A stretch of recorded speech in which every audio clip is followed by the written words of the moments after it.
Dami had always believed that caring too much was dangerous. Not dangerous in a dramatic way. Not heartbreak and tears dangerous. Just inconvenient. Complicated. Limiting. He liked his life structured and flexible at the same time. His work as a freelance video editor kept him busy, his phone was always buzzing with client notifications, and there was a certain pride he carried in being unattached. No one could question him. No one could demand too much. He moved how he wanted. Then he met Zina. It wasn't love at first sight. It wasn't even intense attraction. It was curiosity.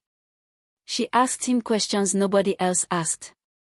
Not, how much do you charge, or, can you edit my birthday vlog, but, what kind of stories do you actually enjoy telling, and, if money wasn't involved, what would you create? She listened when he answered. Really listened. And when she spoke, she didn't rush her words. She thought before she responded. That alone unsettled him. They started talking more. Not a shallow kind of talking filled with emojis and surface compliments, but real conversations. Late-night voice notes about ambition. Random debates about creativity. Discussions about family expectations and quiet fears they didn't admit publicly. And slowly, without planning to, Dami began showing up for her too. When she mentioned she was nervous about pitching to a new client, he stayed on the phone with her the night before, helping her refine her presentation slides, adjusting fonts and transitions until she felt confident. The next morning, he sent her a simple message before her meeting, "You're ready. Don't shrink." When her laptop crashed one weekend and she panicked about losing files, he drove across town with his external hard drive and spent hours trying to recover her work. He didn't complain. He didn't act like he was doing her a favor. He just sat beside her, focused, patient, determined. When she casually mentioned liking a particular author, he ordered the book and surprised her with it days later. "You said you wanted to reread this," he told her, pretending it wasn't a big deal. He remembered things about her. The way she liked her coffee. The fact that she hated being late. The way she got quiet when something was bothering her. If she went silent during the day, he would call. Not to interrogate. Just to hear her breathe. He made space for her in his apartment. Cleared a drawer. Bought her favorite snacks without telling her. When she came over, he would play the songs she once said she loved, acting as if it was random. He wasn't detached in action. He was invested in practice. Dami found himself waiting for her messages. He told himself it was nothing serious. He still replied late sometimes. Sometimes on purpose. If she responded quickly, he would delay. If she sent a long message, he would shorten his reply. He didn't want to appear too eager. He had learned somewhere along the line that eagerness reduced value. Zina never complained. She showed up differently. When he mentioned struggling to organize his business, she sent him a simple spreadsheet template she had created. When he talked about a difficult client, she helped him draft a professional response. When he doubted a project, she reminded him of his growth. They were building each other. One evening, she invited him to an event where she was presenting a branding project. He almost didn't go. He didn't like feeling tied to someone's schedule. But something pushed him to show up. When she stepped onto the stage and spoke confidently, referencing projects she had built from scratch, he saw a side of her he hadn't fully grasped before. She wasn't just supportive. She was solid. Grounded. Driven. After the event, she introduced him to people without hesitation. "This is Dami. He's incredibly talented." There was no uncertainty in her tone. No hesitation. She wasn't hiding him. She wasn't acting single in public and connected in private. She was clear. He liked that she claimed him. But when it was his turn to do the same, he hesitated. A few days later, he went out with friends. The usual laughter, drinks, careless conversation.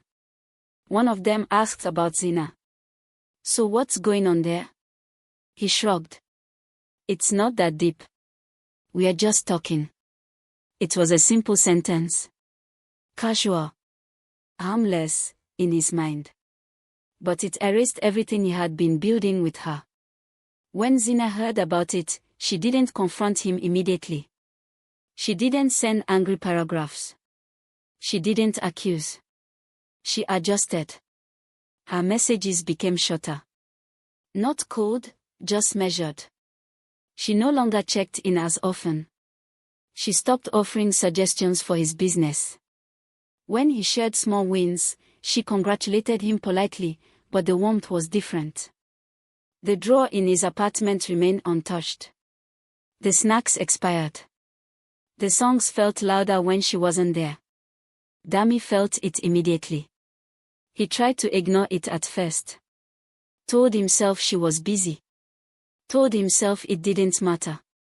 Yet he found himself opening their chat multiple times a day, staring at the last message, wondering why she hadn't said more. The silence bothered him more than anger would have. Because he knew he had created attachment. He had built routines. He had trained her heart to feel safe with him. And then he minimized it. One night, without thinking much about it, he texted her, "Come over." No greeting. No softness. Just expectation. Her reply came minutes later. "I can't." That was all. He called. She didn't pick up. The next time they met, it wasn't dramatic. They sat across from each other at a quiet cafe. The air between them felt heavier than usual.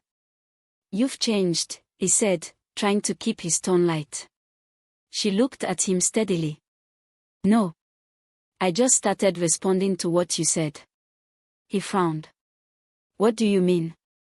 "You told people it wasn't that deep," she replied calmly. "So I decided not to make it deep." There was no anger in her voice. Just certainty. For the first time, Dami felt something shift inside him. Not jealousy. Not rage. Something closer to exposure. Because it had been deep. He had driven to her house at midnight when she had a breakdown over work. He had memorized the way she took her tea.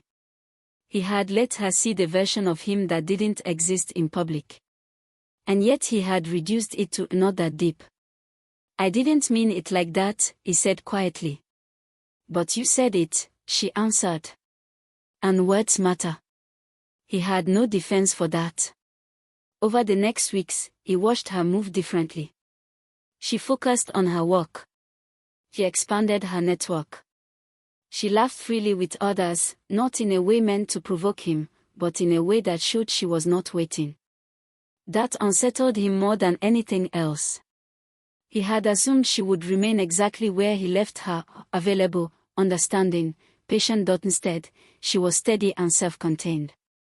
The realization hit slowly and painfully. He hadn't just enjoyed her love.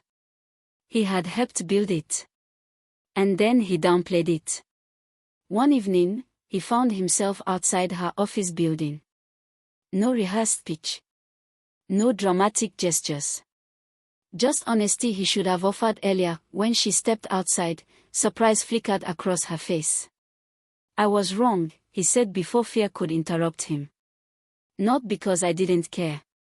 But because I cared and tried to act like I didn't." She watched him carefully. "I thought staying undefined gave me control," he continued. "But all it did was make me careless." Silence stretched between them. "I don't want something halfway," he said, his voice steady now. "If I'm showing up for you, if I'm building with you, then I need to stand on it. Fully." She didn't smile immediately. "I don't compete for position in someone's life," she said quietly. "If I'm there properly. And if I'm not, I move." Her words didn't wound him. They grounded him. For the first time, he understood that maturity wasn't about appearing detached. It wasn't about delayed replies or public nonchalance. It was about alignment, making sure your words don't contradict the intimacy you create. He had been afraid of looking invested. But the truth was simple. He already was. And sometimes, the real risk isn't loving someone. It's pretending you don't, after you've already taught them how to love you back.